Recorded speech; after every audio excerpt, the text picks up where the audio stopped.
কি হলো, এত জোরে চিৎকার করলেন কেন? আপনি তো সত্যি বেতাল বাইকার, এত জোরে কেউ বাইক চালায়? আমি তো ভয় পেয়ে গেছি।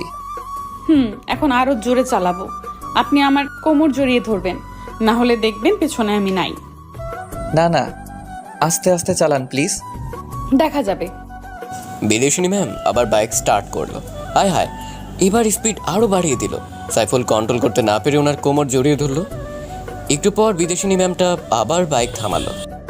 জড়িয়ে ধরছেন ভালো কথা, কিন্তু সুরসুরে দিচ্ছেন কেন? সরি, আর দিব না। মনে থাকে জানো। আবার বাইক চলছে তার আপন গতিতে। আমি একটা ইয়াং বিদেশিনী বরফ রাজ্যের রাজকন্যাকে জড়িয়ে তার পিছনে বসে আছি।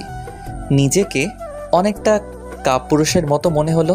ধুর মিয়া, কাপুরুষ আর সুপুরুষ ভিজাইয়া কি পানি খামো নাকি?